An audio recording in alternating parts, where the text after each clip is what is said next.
ভালোবাসে, মেয়ে মায়ের যেমন ভালোবাসে, বন্ধু বান্ধব আপনজন আত্মীয় স্বজনকে মানুষ যেমন প্রেম মহব্বত দিয়ে ভালোবাসে, তার থেকে বেশি ভালোবাসা আমি মুহাম্মদ আমার সঙ্গে যত সময় তোমরা তৈরি করতে না পারবে তত সময় তোমরা কামেলে মুমিন ঈমানদার মুসলমান নও।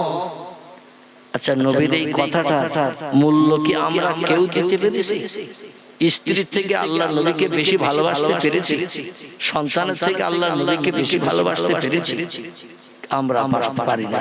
বন্ধু বান্ধবের থেকে পয়গম্বরকে বেশি ভালোবাসতে পারি নাই।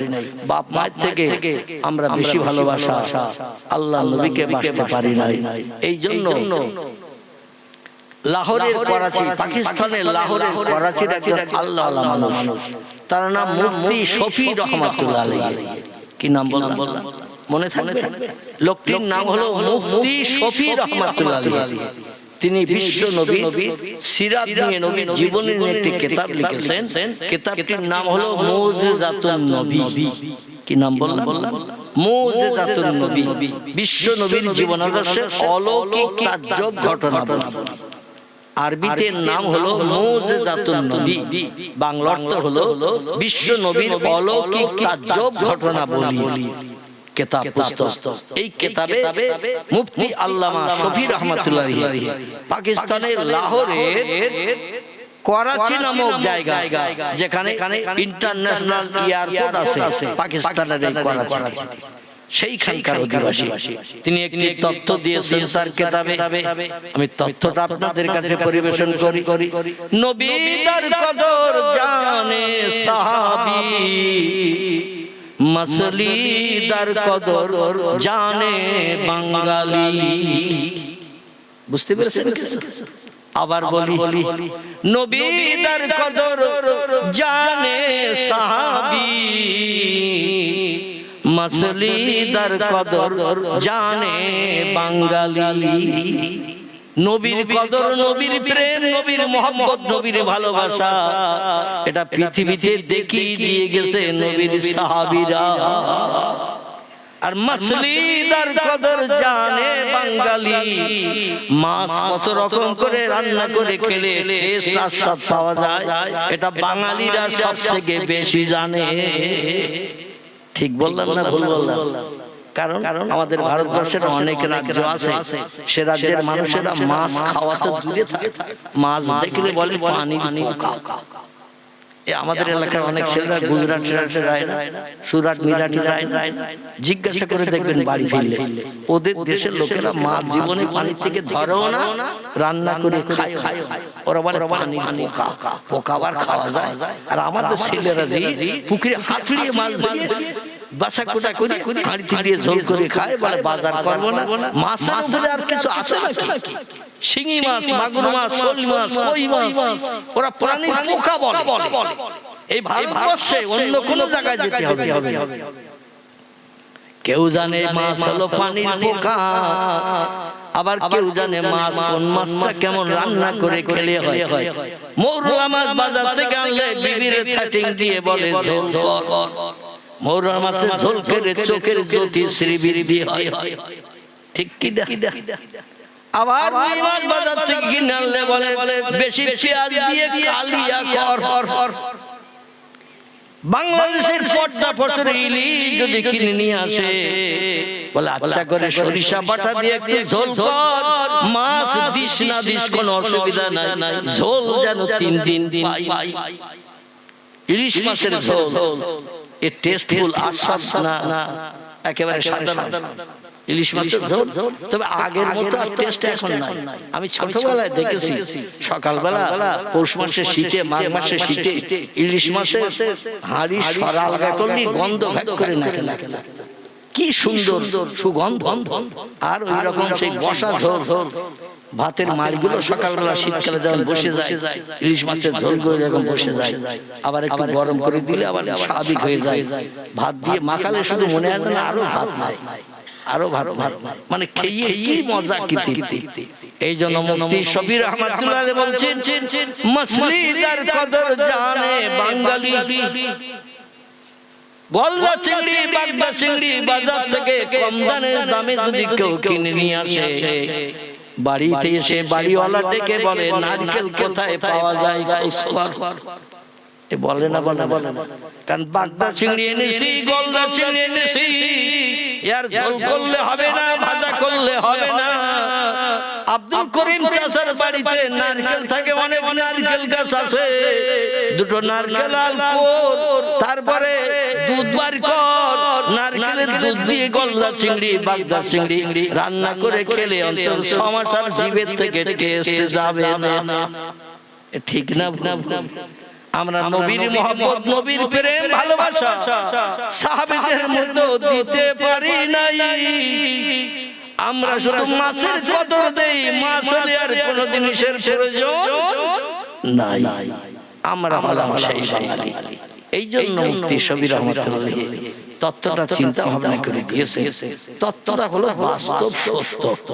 জোরে বলুন একটু সুবহান। অসুবিধা হচ্ছে না তো? খুব সংক্ষেপ করব আমার ভাইরা। এবার পয়গম্বর পেটটা উঁচু করে, জামাটা উঁচু করে যখন দেখালেন, তাকে 8খানা পাথর পরস্পর উপরে সাজানো, আর যাতে খলিয়ে পড়ে না যায়, ঝরিয়ে পড়ে না যায়, তো খেজুরের পাতার একটা দড়ি বানিয়ে পিঠের দিক থেকে শক্ত করে বাঁধা, তার উপরে জামাটা গায়ে দিয়েছে। তাই জামাটা একটু পেট ফেলে রেখে দিয়েছে। গর্তের ভিতরে 4খানা পাথর। পেটটা এত গর্ত হয়ে গেছে, না খেয়ে অনাহারা হওয়ার কারণে পেটের গর্তের ভিতরে ঢুকে গেছে 4খানা পাথর, আর 4খানা পেটের উপরে আছে। এই 4খানা পাথর যদি উপরে উপরে পেটের উপরে থাকে, তাহলে জামা ঠেলে উঠবে না? উঠবে, জামা ঠেলে উঠবে।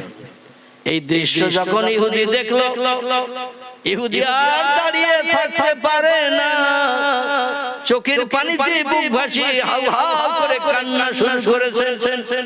আল্লাহর নবী কান্না দেখে বলে, মা বুকা ইয়া আখি, ও ইহুদি ভাই, তুমি আমার পেটের অবস্থা দেখে চোখের পানিতে এমন করে বুক ভাসাও কেন? কেন বুক ভাসাও? ইহুদি বলে, মুহাম্মদ, আমি জামার ভিতরের পেট দেখে বুঝতে পারছিলাম না। জামা উঁচু করে যখন পেট দেখালেন, বাস্তব আপনার তত্ত্বটার সঙ্গে মিল পেয়ে গেছি। কারণ 8খানা পাথর উপরে করে দড়ি দিয়ে বাঁধার কারণে পেটটা উঁচু ছিল। আর আমি ধারণা করছিলাম দুপুরে রান্না ভালো হয়েছে, খেয়েছেন বেশি। ও মুহাম্মদ, 8 দিনের অনাহারা, মতান্তরে 7 দিনের অনাহারা। একটা ভিক্ষুক একদিনের অনাহারা তার বাড়ির দরজায় এসেছে, কোরআনে হারিয়ে ওঠে নাই, তবে ভিক্ষুকের ক্ষুধা নিবৃত্তির জন্য কাছে আল্লাহর কোরআনের মর্যাদা বাস্তবে পৃথিবীর মানুষের কাছে দেখিয়ে দিতে আমি আর ইহুদি ধর্মে থাকতে চাই না। আপনার ধর্মে আমারই দীক্ষা দিন। আপনার মতো সৎ মানুষ, ভালো মানুষ, আদর্শবান পুরুষ এই পৃথিবীতে আর দুজন নাই। নারায়ে তাকবীর, নারায়ে তাকবীর। দ্বীন ইসলাম, দ্বীন ইসলাম। আল্লাহ আপনাদের সকলকে বিশ্বনবীর আদর্শের অনুসরণ, অনুকরণ, অন্তত কিছু করার তৌফিক দান করেন। সকলে বলুন আমিন। আমার ভাইরা, এই নবী মুহাম্মদ রাসূলুল্লাহ আল্লাহর কাছে কিছু চাইলে আল্লাহ দেবে না, বঞ্চিত করবে? আর আমরা যদি ভিক্ষুকের আওয়াজের প্রতি উত্তর না দিয়ে চুপ করে, বাচ্চারে বলে চুপ করে থাক, চলে যাক, তারপর কথা বলিস, আল্লাহ আমাদের দেবে তো নাকি কিছু চাইলে? আল্লাহ বলেন, আমার ভিক্ষুক হলো আমার মেহমান, ভিক্ষুক হলো আমার মেহমান, মেহমানের ফিরিয়েছো, তোমারও বঞ্চিত করব। এই পয়গম্বর মুহাম্মদ রাসূলুল্লাহ মসজিদে নববীর ভিতরে জায়নামাজের পাটি পেতে মাগরিবের নামাজ শেষ হয়ে গেছে। কিসের নামাজ? মাগরিবের নামাজ শেষ হয়ে গেছে। আলী মুর্তজা বসে বসে খাচ্ছেন। আল্লাহ নবী বলছেন, মা বুকা ইয়া আলী ইবনে আবি তালেব, এ আবু তালেবের বেটা আলী, মদিনার জমিনে মসজিদে নববীতে মাগরিবের নামাজ আদায় করে তুমি খাচ্ছ কেন? আলী বলছেন, ইয়া রাসূলুল্লাহ, অভাবের তাড়নায় পড়ে, সংসারের দুস্থতার অভাবে দিকে দৃষ্টি নিক্ষেপ করে, ইয়া রাসূলুল্লাহ, আমার 2 বেটা হাসান হুসাইন কাকে ইহুদির বাড়ি জামিন রেখে আমি 200 দিরহাম কর্জ করে ধার করে নিয়ে এসেছিলাম। মেয়াদ ছিল আজকের দিনের সূর্য আদায়ের আগ মুহূর্ত পর্যন্ত।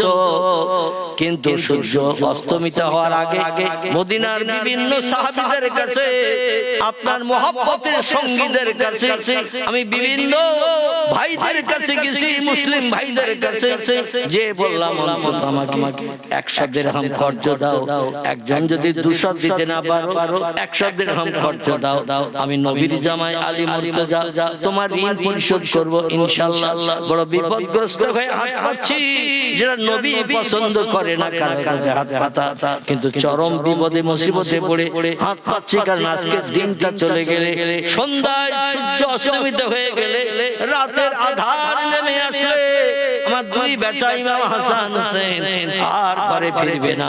তার জনম দুঃখিনী মা হযরতে ফাতেমারে মা বলে ডাকতে পারবে না, আমার আব্বা বলে ডেকে কলিজার খুশির আগুন নিবারণ করতে পারবে না। হাসান হোসেন ইহুদির বাড়ির দাস, গোলাম, চাকর, মানদার হয়ে যাবে। এইজন্য 200 দিরহাম সূর্য ডোবার আগে নিয়ে চলে যেতে হবে। তোমাদের ঘরের দরজায় এসেছি নবীর জামাই হয়ে, মান সম্মান ইজ্জতে লাথি মেরে অন্তত 200 দিরহাম আমারে কর্জ দাও। সবাই বলল অভাবের বছর, বড় অভাবের বছর, ফসল আদি হয় নাই, ব্যবসা বাণিজ্য কারবার ভালো চলে না, দুর্ভিক্ষ চলছে, আমাদের 100 দিরহাম 50 দিরহাম দেওয়ার মতো ক্ষমতা নাই। আমার ভাইরা কেউ দিতে পারলো না, কিন্তু বেলা হাসি মসজিদে নববীতে খোঁজ করতে করতে, পয়সা ঋণ করতে যেতে আমার ভাইরা মাগরিবের আযান ধ্বনি আলীর কর্ণ গোচর হয়েছে। হাইয়া আলাস সালাহ, হাইয়া আলাস সালাহ। আরবি ভাষা, এর বাংলা অর্থ হলো নামাজের জন্য ধাবিত হও, আল্লাহর মন্দিরের জন্য দৌড়িয়ে মসজিদে চলে এসো। যেখানে কাতারবদ্ধ হয়ে জামাতে নামাজ হয়, আল্লাহর মন্দির করো। কারণ হাইয়া আলাল ফালাহ, ওই নামাজ আদায় করলে, আল্লাহরে খুশি করলে, আল্লাহ তোমাকেও খুশি করবে। আলী বলল আর মানুষের দরজায় যাওয়া যাবে না। আল্লাহর জামানের আওয়াজ এসেছে হযরতে বেলালের কণ্ঠে, যে বেলালের তোতলা জবানের কণ্ঠের আওয়াজ এই তামাম পৃথিবীর মহাশূন্য পেরিয়ে এক একটা মাঝখানের মহাশূন্য যেমন ফাঁকা, এক একটা আকাশ তেমন পুরো। তাফসীরে ফি জালালুল কোরআন, বিখ্যাত কোরআনের তাফসীর, তাফসীরে রুহুল বায়ান, তাফসীরে মাওজিহুল কোরআন, তাফসীরে বায়ানুল কোরআন, বিখ্যাত কোরআনের তাফসীরের ভিতরে লেখকেরা লিখেছেন এই পৃথিবীর জমিন থেকে নীল আকাশ যতটা ফাঁকা, একটা আকাশ ততটা পুরো। তার উপরে আবার ততটা ফাঁকা, আবার একটা আকাশ ততটা পুরো। তার উপরে আবার ততটা ফাঁকা, আবার একটা আকাশ ততটা পুরো। আল্লাহ জি খলাকা সাবআ সামাওয়াতিন তিবাকান, জোরে বলুন একটু সুবহান। আল্লাহ বলছেন আমি মাঝে মাঝে ফাঁকা দিয়ে দিয়ে আকাশ বানিয়েছি।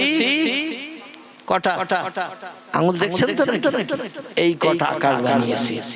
এই আকাশের পরে তার উপরে আবার মহাশূন্য ফাঁকা একটি জায়গা বানিয়েছি, নাম তার সিদরাতুল মুনতাহা। কি নাম বললাম? সিদরাতুল মুনতাহা। তার উপরে আবার বহু দূর ফাঁকা, তারপরে একটা জায়গা আছে, জায়গাটির নাম হলো আরশ কুরসি, আরশ মুআল্লা, যেখানে আল্লাহ অতীতে ছিলেন, বর্তমানে আছেন, ভবিষ্যতেও থাকবেন। আর সেখান থেকে তামাম বিশ্ব চরাচর পরিকল্পনা করে আল্লাহ সব নির্বাহ করে, সবকিছু পরিকল্পনা করে চালান। জোরে বলুন সুবহানাল্লাহ। আর দুনিয়ার জমিনে মসজিদে নববীর ভিতরে তোতলা জবানিতে বেলাল আযান দিচ্ছে, আল্লাহু আকবার, আল্লাহু আকবার, আশহাদু আল্লা ইলাহা ইল্লাল্লাহ। বেলালের জিহ্বা মক্কার মুশরিক শত্রুরা পেরেক ফুটিয়ে ফুটিয়ে, লোহার শিক গরম করে পেরেক ফুটিয়ে ফুটিয়ে জিভের ঘা যখন সেরে গেল, জিহ্বা ছোট হয়ে গিয়েছিল। যেন আরবি শিন অক্ষর উচ্চারণ করতে পারতেন না, উনি আশহাদু আল্লাহ বলতেন। কি বলতেন?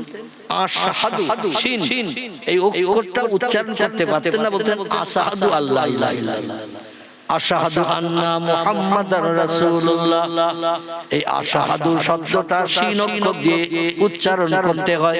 তিনি শিন অক্ষর উচ্চারণ না করে সিন অক্ষর উচ্চারণ করতেন। যে অক্ষরের মাথায় কোনো পুটলি নাই এরে বলে সিন, আর যে অক্ষরের মাথায় তিনটি পুটলি আছে, কটা? তিনটি পুটলি আছে, এরে বলা হয় শিন। এই শিন অক্ষর উচ্চারণ করতে পারতেন না, তো ইচ্ছাকৃত নয়, ওনার জিভ শর্ট হওয়ার কারণে, ছোট হওয়ার কারণে অক্ষরগুলো আবড়াতে পারতেন না। তাই তার কণ্ঠের আওয়াজ এই সাতটি আকাশ পাড়ি দিয়ে, সাতটা ফাঁকা পাড়ি দিয়ে, সিদরাতুল মুনতাহা টপকে আল্লাহর আরশ কুরসিতে দৈনন্দিন 5 বার মুয়াজ্জিনের আযান চলে যেত।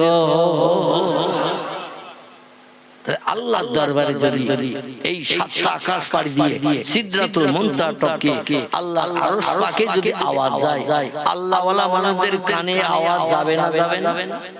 আল্লাহ ওয়ালা মানুষদের কানে আওয়াজ যাবে। রাসূল বললেন, জুল হালাইফে তোমার বসবাসের জন্য ভাড়া বাড়ি ঠিক করেছি, ওইখানে ফতেবাড়ি নিয়ে তুমি বসবাস করো।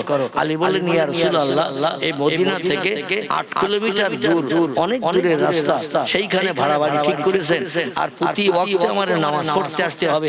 আমার ঘোড়া নাই, উট নাই, কোনো যানবাহন কিছুই নাই, আমি গরিব দুঃখী। মায়েশার ঘরে রান্না হলে আমি পেতাম, যেদিন রান্না হতো না আপনিও অনাহারা থাকতেন, আমিও অনাহারা থাকতাম। এত দূরে ঘর বেঁধেছে, আমি সেখান থেকে প্রতি ওয়াক্তে আপনার পিছনে জামাতে শরীক হব কি করে?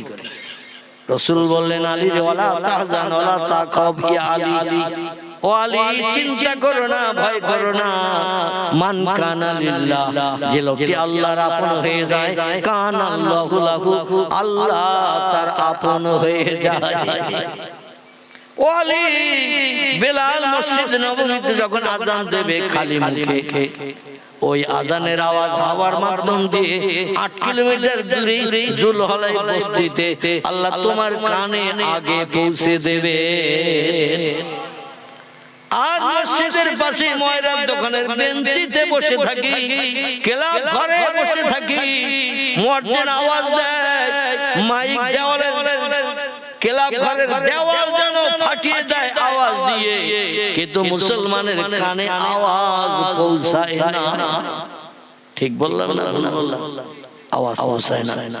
আলী রাদিয়াল্লাহু ভরাক্রান্ত মন নিয়ে, দুঃখওয়ালা মন নিয়ে মসজিদে নববীতে চলে এসেছেন মাগরিবের জামাতে অ্যাটেন্ড করার জন্য। যেখান থেকে নামাজ ফরজ হয়েছে মেরাজের পর থেকে নিয়ে আলীর জীবনে একটা নামাজ তিনি কাজা করেন নাই। জোরে বলুন সুবহানাল্লাহ। তাই দৌড়িয়ে ছুটে এসেছেন মসজিদে নববীতে।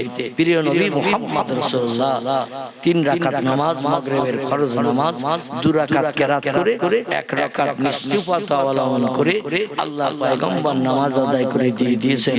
কেউ বা সুন্নত পড়লো, কেউ বা পড়লো না। নামাজ শেষ হয়ে গেল, সাহাবীরা একে একে আপন আপন ঘরে প্রত্যাবর্তন করছেন। মসজিদে নববী খালি হতে যাচ্ছে, দেখে মসজিদে নববীর এক সাইড থেকে হঠাৎ একটা করুণ কান্নার আওয়াজ ভেসে আসে। যে সাহাবীরা নবীর পিছনে থাকতেন তারা জিকির আজকার তাসবিহ তাহলিল একটু বেশি বেশি সময় ধরে করতেন। আর আমাদের মসজিদে অনেক মানুষ প্রথম কাতারে আসে উট কুরবানির সওয়াব নেয়ার জন্য, আর ঝোপঝাপ হাঁসের মতো মাথা নিচু করে আর পাছুচু করে। আমার ভাইরা, পিছনের মানুষ অনেকে নামাজ এখনো শেষ হয় নাই, ও ঘাড়ের উপর দিয়ে লাফিয়ে লাফিয়ে 13 কাতার পার হয়ে বেরিয়ে যায়। ঠিক না ভুল? এত যদি ব্যস্ততা থাকে তাহলে সামনে এসেছো কেন? কোন মানুষ নামাজ আদায় করছে, তারে কেন তুমি নামাজে ঘাটতি ব্যাঘাত ঘটাচ্ছ কেন? দুশ্চিন্তায় ফেলছো কেন? সূরা কেরাতে ক্ষতি হবে, কি পড়ছে তার স্মরণে থাকবে না, তার 2 কাঁধে ধরে ঠেলে রাস্তা পার করে বেরিয়ে যাচ্ছ। অত যদি ব্যস্ততা থাকে, পিছনের কাতারে শেষ কাতার যদি থাকে সেইখানে একা দাঁড়িয়ে যাও নাকি? তাহলে কারো আর কাঁধে হাত দিয়ে ঠেলতে হবে না, পাউসে করে আর ধাপ কাটতে হবে না কাঁধের উপর দিয়ে। কে রাগ হচ্ছে? এতে রাগ করলে আমার কিছু করার নাই, কিছু বলার নাই। যদি তুমি ব্যস্ত থাকো, ক্লাব ঘরে বসো 1.5 ঘন্টা, চায়ের দোকানে বসো 2 ঘন্টা, চা খাও আর গল্প করো। বাজারে যে বাজার হয়ে গেছে 15 মিনিট 20 মিনিটে, দোকানে বসে বসে গল্প করছো 2.5 ঘন্টা 3 ঘন্টা, বন্ধুর সঙ্গে দেখা হয়েছে সেখানে সময় দিতে পারো 2 ঘন্টা 3 ঘন্টা 2.5 ঘন্টা। আর মসজিদে এসে যেন তোমার গায়ে বিষ লেগে গেছে। কি লেগেছে? বিষ। দেহ ধোয়ার জন্য বিশেষ জ্বালা নিবারণের জন্য ছুটে চলে যাচ্ছ বাড়িতে। আর বাড়িতে যে যদি রান্না কমপ্লিট না হয়ে থাকে বলে এত তাড়াতাড়ি তুমি এসেছো, সলিমুদ্দিন চাচা তো এখনো বাড়ি আসেনি, আব্দুল করিম ভাই বাড়ি আসেনি, বলে আমার ক্ষুধা লেগেছে খুব তাড়াতাড়ি ভাত দে। আর বলে এখনো হাড়ি বানানো লেগেছে আর মেরে সাথে কি মেরেছে, মেরেছে শুক্রবার বুঝতে পারিস নামাজ আসার আগে তো ভাত রেডি হয় না কেন? কত রকম তত্ত্ব, কত রকম আলোচনা। হযরত আলী কাঁদছেন মসজিদে নববীতে বসে, আল্লাহর পয়গম্বর বলে মা পুকাইয়া আইয়াল আসহাব, এ আমার সাহাবীরা কাঁদে, কান্নার কারণটা শুনতে পাই। সাহাবীরা খুঁজে খুঁজে দেখে পয়গম্বর মুহাম্মদ রাসূলুল্লাহর প্রিয় জামাই ছোট কন্যার স্বামী হযরত আলী রাদিয়াল্লাহু মাথা নিচু করে ফুপিয়ে ফুপিয়ে কাঁদছেন, যেটা কোনদিন দেখে নাই। আর সেই নজির সাহাবীরা দেখছে, ফাতেমারে পেয়েছে মানে আল্লাহর জান্নাতের সুখ আলীর ঘরে এসে গেছে। আর কান্নার প্রয়োজন নাই, কোনো অভাব অনটন নাই, স্বামী স্ত্রী এক মোনা, একসঙ্গে সুখ দুঃখের ভাগীদার, জীবনে অশান্তি হয় না। জোরে বলুন সুবহানাল্লাহ। কিন্তু কাঁদে কেন? সাহাবীদের আল্লাহ নবী বললেন আলীকে আমার কাছে একটু ডেকে নিয়ে এসো। সাহাবীরা বললেন ইয়া আখি আলী, ও ভাই আলী, আল্লাহর পয়গম্বর তোমারে ডাকছে। আলী যেতে চাইছিল না, কিন্তু নবীর অপমান করবে না, এই জন্য বাধ্য হয়ে নবীর সামনে মাথা নিচু করে দাঁড়িয়ে আল্লাহর নবী ডেকে বললেন ও আলী কাঁদো কেন, তুমি কান্নার কারণ বলো। আলী বলে ইয়া রাসূলুল্লাহ বলতে বড় লজ্জা পাচ্ছি। নবী বললেন লজ্জা পেলে তো সমস্যার সমাধান হবে না, এজন্য বলো কি জন্য তুমি কাঁদছো? আলী বলে ইয়া রাসূলুল্লাহ সংসারের অভাব অনটনের দায় আপনার কাছে জানাই নাই, কারণ আপনি গরিব মানুষ, কম বেশি জানি। দিন মজুরিও মাঝে মাঝে করেন সংসার নির্বাহের জন্য। ইহুদির ঘরে খেজুর বাগানের খেজুর পাড়ার কাজ করেছেন আপনি, মশকে করে পানি কুয়া থেকে উঠিয়ে ইহুদির ঘরেও পৌঁছে দিয়েছেন। তার প্রতিদান 1 দিরহাম 2 দিরহাম যা দিয়েছে তাই নিয়ে সংসার নির্বাহের জন্য বাজার ঘাট করে বিবিদের কাছে পৌঁছে দিয়েছেন, সেটাও আমি জানি। একদিকে আপনার সংসার অচল, আপনি 9টা স্ত্রী নিয়ে সংসার করছেন, তারপর আমার সংসারের অভাবের কথা আপনার কাছে তুলে ধরবো, এটা তো যুক্তিযুক্ত নয়। এজন্য আমার সংসারের অভাবের কথা আপনার কাছে তুলে ধরি নাই, আপনি আরো বেশি দুশ্চিন্তাগ্রস্ত হবে।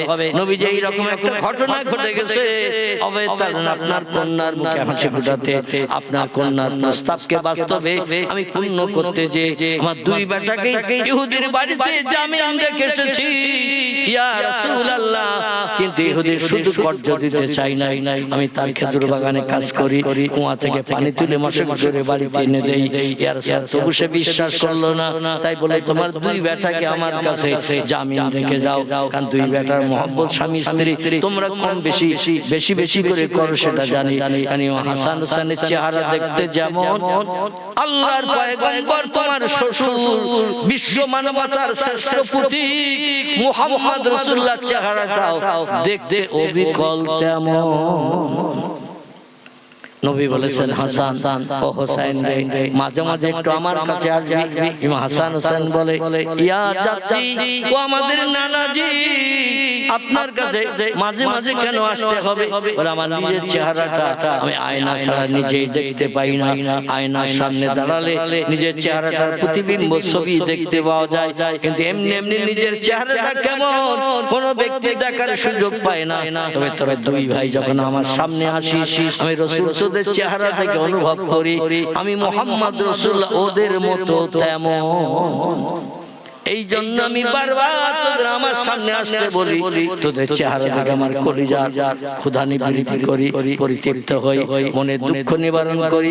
কিন্তু আলী রে আজ 1 মাসাধিক কাল হলো তোমার 2 বেটাকে বারণ করেছো আমার সঙ্গে মসজিদে নববীতে এসে দেখা করতে, আমার কাছে এসে গল্প গুজব করতে, আমার নিয়ে খেলাধুলা করতে। তুমি কি তোমাদের বেটাকে আমার কন্যা ফাতেমাও কি আসতে নিষেধ করেছে? আজ 1 মাস মাসাধিক কাল দেখি না। আলী বলছে লা ইয়া রাসূলুল্লাহ, আমাদের ছেলেকে এই জন্য আপনার কাছে আসতে বারণ করি নাই, আসলে সংসারের অভাব নিবারণের জন্য, হাঁড়িতে খাদ্য টানের জন্য দুই বেটাকে ইহুদির বাড়ির জামিন রেখে 200 দিরহাম কবজা করে নিয়েছিলাম। আর মজুরি খেটে খেটে অল্প অল্প করে 200 দিরহাম পরিশোধ করে দিয়ে হাসান হোসেনকে ঘরে ফিরিয়ে আনবো। সময় নিয়েছিলাম 1 মাস। ইহুদি একটা ওয়াদা করে বলেছিল 1 মাসের শেষের দিন যেদিন হবে ওই দিন সূর্য পশ্চিম দিকে ডোবার আগে টাকা ফিরিয়ে দিলে হাসান হোসেনের ফেরত পাবে। আর সূর্য ডুবে গেলে কিন্তু হাসান হোসেনকে 200 দিরহামের বিনিময়ে আর তুমি ফেরত নিতে পারবে না, আমার হয়ে যাবে। আমি তাতেই রাজি হয়ে 200 দিরহাম কর্জ নিয়ে বাজার ঘাট করে উনানে হাড়ি উঠিয়ে রান্না বান্না করেছি। রোগ থেকে মুক্তি পেয়েছি, কঠিন জ্বর থেকে নিষ্কৃতি পেয়েছি। 1 সপ্তাহ কাল আমি কোনো মজুরি খাটতে যেতে পারি নাই, কঠিন বুখার জ্বরে পড়েছিলাম। তাই ইয়া রাসূলুল্লাহ সুস্থ হওয়ার পরে কাজকর্ম করেছি, সংসার পরিচালনা করেছি, কিন্তু দেনা পরিশোধ করতে পারি নাই। আপনার বহু সাহাবীদের কাছে আজ বিকালবেলা তন্ন করে ঘুরেছি কিছু টাকা ধার করার জন্য, কর্জ করে হাসান হোসেনকে ফিরিয়ে আনবো, কিন্তু কেউ আমার মুখে হাসি ফোটাতে পারে নাই। আর সন্ধ্যা হয়ে গেছে, মাগরিবের নামাজ হয়ে গেছে, তারপরে আপনি আমারে ডেকেছেন ইয়া রাসূলুল্লাহ। এই জন্য বসে বসে খাচ্ছি। ঘরে যে ফাতেমার কাছে কি করে মুখ দেখাবো? ফাতেমা তো অপেক্ষায় আছে। আজ 1 মাস পরে 2 ছেলের চেহারা দেখে কলিজার খুশির আগুন নিবৃত্তি করবে। 2 ছেলের চেহারা দেখে তাদের আব্বা বলে ডেকে বুকে জড়িয়ে নিয়ে জীবনে স্নেহ দিয়ে জীবনের অভাব অনটন দুঃখগুলো নিবারণ করবে। আমি একা গেলে তো ফাতেমা সহ্য করতে পারবে না। হাসান হোসেনকে তো সারা দিনে ফিরিয়ে আনতে পারলাম না। এই জন্য বসে বসে কাঁদছি, কি করব এখন? নবী বলেন ওয়ালা তাহজান ওয়ালা তাখাউ ইয়া আলী ইবনে আবি তালিব, ও আবু তালেবের বেটা আলী রে, কোনো চিন্তা নাই, ভয় নাই, আমি পয়গম্বর মুহাম্মদ রাসূলুল্লাহ এখনো তো হায়াতে বেঁচে আছি। আর একটু জোরে হবে না? নারে তাকবীর। রাসূল থাকা মানে ভালো না খারাপ? আচ্ছা নবী চলে গেছে তাই খারাপ? নবী কিন্তু কবরে জিন্দা অবস্থায় আছে, দৈনন্দিন আমাদের খবর নেন। আর আমাদের অভাব অনটন নিবারণের জন্য আল্লাহর কাছে কবরে কেঁদে কেঁদে চোখের পানিতে বুক ফাটাচ্ছেন। এখনো পর্যন্ত তার বাস্তব প্রমাণ দিয়েছে। আমাদের বসিরহাটের পাশে ঘুমিয়ে আছেন আল্লামা রুহুল আমিন রাহমাতুল্লাহ আলাইহি, এবং আল্লামা হুজুরের মুর্শিদ ছিলেন যিনি পীর সাহেব কেবলা ছিলেন, নাম তার আবু বকর সিদ্দিকী আল কুরাইশি, ফুরফুরা শরীফের স্বনামধন্য পীর সাহেব এবং ফুরফুরা শরীফের পীর সাহেব কেবলা বড় সাহেব, তার নাম হলো আব্দুল হাই সিদ্দিকী। কি নাম বললাম? আব্দুল হাই সিদ্দিকী, যাকে বড় হুজুর বলা হতো। এই 3 জন রওজা মোবারকের ভিতরে ঢোকার পারমিশন পেয়েছিল বাদশা ইবনে সৌদ যখন সৌদির রাষ্ট্রনেতা ছিল। কি নাম বললাম? বাদশা ইবনে সৌদ, ইনি যখন সৌদির রাষ্ট্রনেতা ছিল এই 3 জনকে রওজার ভিতরে ঢোকার পারমিশন দিয়েছিলেন। আর আল্লাহ এনাদের অন্তরে চোখ খুলে দিয়েছিলেন। দাদুর কেবলা কবরের মাথার পাশে দাঁড়িয়ে যখন ইস্তেখারা করে বাহ্যিক চোখ বন্ধ করে অন্তরে চোখ চালিয়েছেন, উনি বলেন আল্লাহ লা শাক্কা ফিহি, সেই খোদার কসম আমি আমার অন্তরে চোখ দিয়ে দেখছি আল্লাহর পয়গম্বর কবরের ভিতরে সিজদায় পতিত হয়ে উম্মতের জন্য কেঁদে কেঁদে কবরের মাটি ভিজিয়ে কাদা করে দিয়েছে। আর একটু জোরে বলা যাবে না? আল্লাহর পয়গম্বর কবরের ভিতরে শুয়ে সিজদায় পতিত হয়ে উম্মতের জন্য কেঁদে কেঁদে চোখের পানিতে কবরের মাটি ভিজিয়ে কাদা করে দিয়ে দিয়েছেন। কাফনের কাপড় পর্যন্ত আমার ভাইরা কবরের মাটির দাগ, কাদার দাগ লেগে গেছে। আল্লাহর পয়গম্বর নিশ্চিন্ত মনা হয়ে ঘুমান না, দুশ্চিন্তা মুক্ত হয়ে থাকেন না। শুধু উম্মতের চিন্তা অতীত কাল থেকে নিয়ে 1450 বছর আগে থেকে নিয়ে কিয়ামত অবধি আমাদের জন্য তিনি জিন্দা অবস্থায় কাঁদছেন। সেই পয়গম্বর বলছেন আমি আসি, কোনো অসুবিধা নাই, তুমি এক কাজ করো, এই আমার সাহাবীরা তোমরা মাগরিবের নামাজের পরে মসজিদে নববীতে এখনো যারা আছো, আর কিছু মানুষ তো ঘরে পরিবর্তন করেছে, বিবি বাচ্চার সঙ্গে সাক্ষাৎ করতে গেছে, এশার আযান হবে, তারা আবার নামাজ পড়তে আসবে। এখন তোমরা যারা আছো তোমাদের ভিতরে কারো কাছে কি 200 দিরহাম পাওয়া যাবে, কিংবা তোমরা সবাই মিলে কালেকশন করে 200 দিরহাম কি দিতে পারবে? আলী বলছেন ইয়া রাসূলুল্লাহ, এখন আর টাকা কালেকশন করে কোনো লাভ হবে না। কি হবে? লাভ হবে না। রাসূল বললেন কেন? এদিকে আওয়াজ আছে, পিছনের দিকে আওয়াজ আছে। আহারে আমার ভাইরা, আলী বলছেন এখন আর টাকা কালেকশন করে কোনো লাভ হবে না। রাসূল বলেন আলী কি চিন্তা করে এই তথ্য তুমি দিচ্ছ? আলী বলছেন সন্ধ্যার আগে টাকা ফিরিয়ে দেওয়ার কথা, রাত হয়ে গেছে কয়েক ঘন্টা, 2 ঘন্টা কিংবা 1.5 ঘন্টা রাত হয়ে গেছে। আবার এই মসজিদে নববী থেকে ইহুদির বাড়িতে যে হাসান হুসাইনকে ফিরিয়ে আনতে যে কম বেশি 1.5 ঘন্টা সময় লেগে যাবে। যত সময় লাগবে রাত বেড়ে যাবে, রাত বেড়ে গেলে ইহুদি কোনদিন আমার দুই বেটাকে ফেরত দেবে না, এই জন্য টাকা কালেকশন করতে হবে না। আল্লাহ নবী ডেকে বলেন আলী ও চিন্তা তোমার না, ও চিন্তা আমি মুহাম্মদ রাসূলুল্লাহ আমার। নারে তাকবীর। আলী বলেন ইয়া রাসূলুল্লাহ তাহলে আমার কিছু বলার নাই। আল্লাহ নবী বলেন আছে কি কারো কাছে টাকা? সাহাবীরা বলেন ইয়া রাসূলুল্লাহ আজকে মাগরিবের নামাজের পরে আপনার টাকার প্রয়োজন হবে, আগে যদি জানতাম বাড়ি থেকে জিনিসপত্র বিক্রি করে এই টাকা নিয়ে আসতাম, কিন্তু হঠাৎ আজকে আপনি এমন টাকা চাইবেন, কোনদিন তো মাগরিবের নামাজ বাদে টাকা চান না, আমরা কি করে জানবো, কি করে বুঝবো আপনার টাকার প্রয়োজন হবে?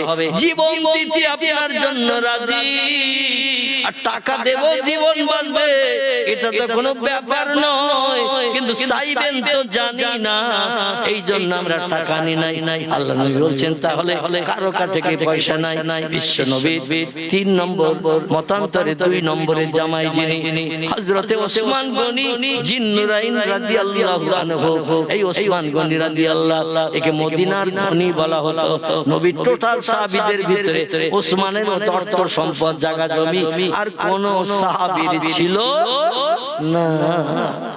যেমন পয়সা করি অর্থ সম্পদ আল্লাহ ওসমানের দিয়েছিলেন, ওসমান এবং তেমন আবার অকাতরে সব দান করে দিয়ে দিতে।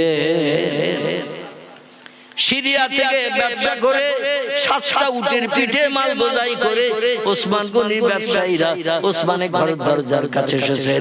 এমন সময় এক ভিক্ষুক গেছে ওসমানের বাড়ির দরজায়, পাঠিয়ে দিয়েছেন পয়গম্বর মুহাম্মদ রাসূলুল্লাহ, মদিনার কোন ব্যক্তি তোমার ভিক্ষা দেয় নাই, সমস্যার সমাধান করে নাই। ও ভাই আমি মুহাম্মদ, আমারও দেওয়ার মতো কিছু নাই, ঘরে একটা দানা নাই, হাড়ি শূন্য, হাড়ি খালি, তবে একটা জায়গায় তোমারে পাঠাবো যেখান থেকে তোমার ফিরে আসতে হবে না, এই জন্য তুমি কি সেখানে যাবে? ওসমান বলেন নাম ইয়া রাসূলুল্লাহ, আপনি এমন এক জায়গায় পাঠাবেন সেখান থেকে বিফলে ফিরতে হবে না, যদি আপনি নাম বলে পাঠান অবশ্যই যেতে পারি। রাসূল বলেন আমার 2 কন্যার স্বামী যার নাম জিন্নুরাইন ওসমান গনি, মদিনার মানুষেরা তারে ধনী বলে বলে ডাকে, ওসমানের বাড়ি যাও আর আমার নামটা যে বলবে তোমার শ্বশুর পাঠিয়ে দিয়েছে। কে পাঠিয়েছে? আচ্ছা এখন যদি জামার বাড়ি কোন লোকের শ্বশুর পাঠায়, জামাই খুশি হবে তো?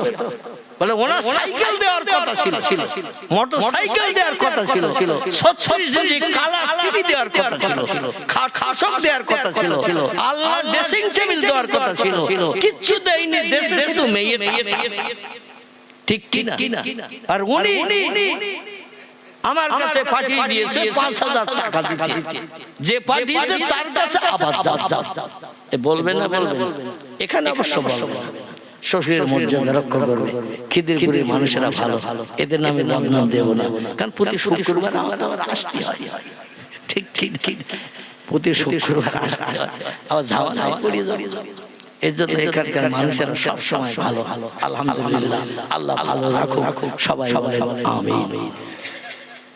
আমার ভাইরা ভিক্ষুক গেছে ওসমানের বাড়ি, যে দাঁড়িয়ে আছেন প্রাচীরের দরজার মুখে, লোকটা বলছেন ওসমান এখন কি করছে, কেমন আছে আগে দেখে নেই।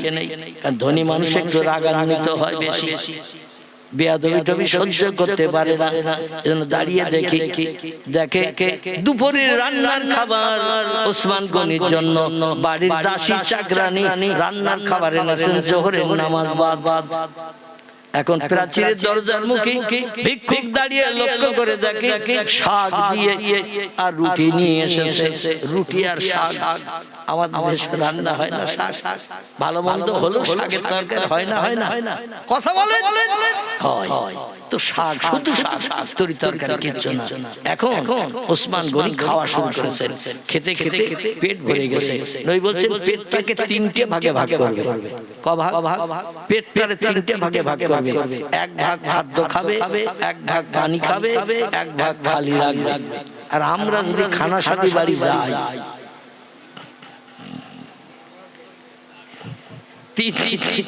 তিন দিনে মানে খাওয়া অনেক বুদ্ধিমান চালাক আছে, ওরা প্রথম সবে একবার বলবে, মাঝখানের দিকে দেড়টা দুটোর দিকে আরেকবার বলবে, আর শেষ বেলার দিকে যখন 5-7 জন বসেছে খাদিম টাদিম করছিল খাওয়া হয়নি, ওরা যখন শেষ বেলা বসেছে ওই সব আরেকবার বলবে। মানে 3 বার বসে খাবে, পয়সা তো লাগবে না। বাড়ি যাওয়ার পরে স্ত্রী রাতের বেলা 11:30-12টার দিকে ডেকে বলছে এসো খেয়ে নাও। বলে তোর খিদে লাগে খা, তোর ক্ষুধা লাগে খা, আমার জন্য 3 দিন খাওয়ার জন্য ডাকবি না। যা খাবার খেয়েছিস 3 দিন আর মন লাগবে না। শাক রান্না একটু বেশি হয়ে গেছে, পাশিকারে ডেকে বলছে বাড়ির চাকরানি দাসী এদিকে। বাড়ির চাকরানি দাসী এসে গেছে ওসমান গনি রাদিয়াল্লাহু সামনে, যে এসে গেছে বলছে আর শাক আছে? মনে মনে করছে চাকরানি দাসী বোধহয় টেস্টফুল ভালো হয়েছে, শাক রান্নাও মাঝে মাঝে ভালো হয় না, সুন্দর হয়, টেস্টফুল হয়। অনেকে তরিতরকে না নিয়েও শাক সেই খায় যদি রান্না ভালো হয়। এখন চাকরানি মনে করছে বোধহয় শাকটা খুব টেস্টফুল হয়েছে, পছন্দ হয়েছে, তো বলছে হুজুর এখনো আছে। হযরতে ওসমান গনি রাগান্বিত হয়ে গেলেন, আমারে যা দিয়েছো এটাই আমার জন্য যথেষ্ট, সব সংকলন করে খেতে পারবো না, বাড়তি থাকবে। এরপরও হাঁড়িতে আছে, বলে নাম এখনো হাঁড়িতে আছে, লাগবে নাকি? ওসমান গনি বলছেন আর প্রয়োজন নাই, বাড়ির লোকের সবার খাওয়া হয়ে গেছে। বলে না, সবার খাওয়া হয়েছে, আপনার শুধু বাকি ছিলেন, আপনার জন্য বরাদ্দ করেছি, এখনো হাঁড়িতে আছে।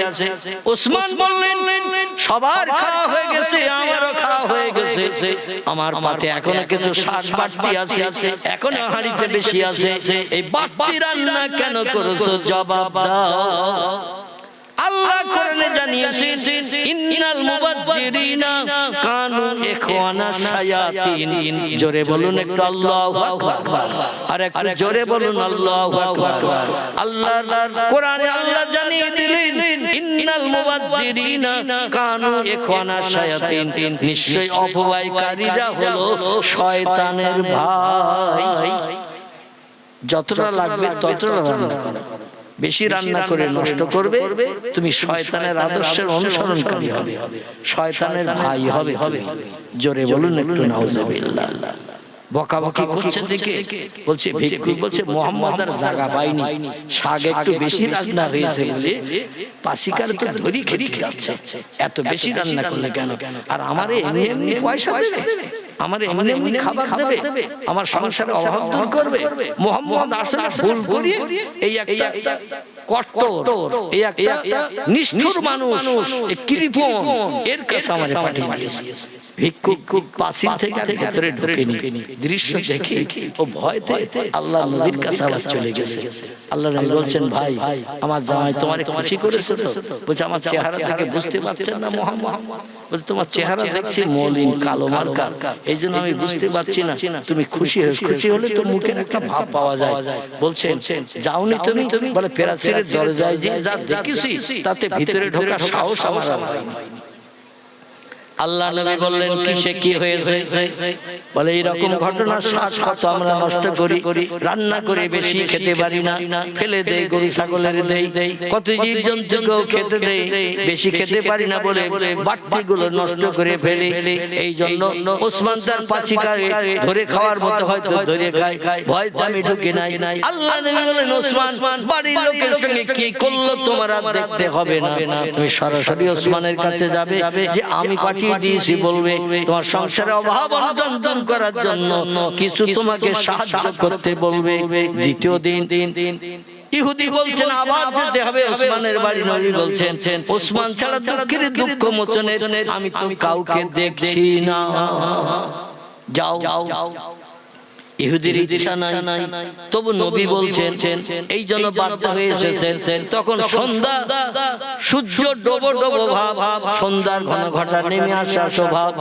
লোকটা মনে মনে চিন্তা করলো মুসলমানদের সন্ধ্যাবেলা সূর্য ডুবে গেলে একটা নামাজ আদায় করতে হয়, এটা কি নামাজ? মাগরিবের নামাজ। মুয়াজ্জিন আযান ধ্বনি দিচ্ছে পার্শ্ববর্তী এলাকায় মুসলমানের আল্লাহর ইবাদত বন্দেগি করবে।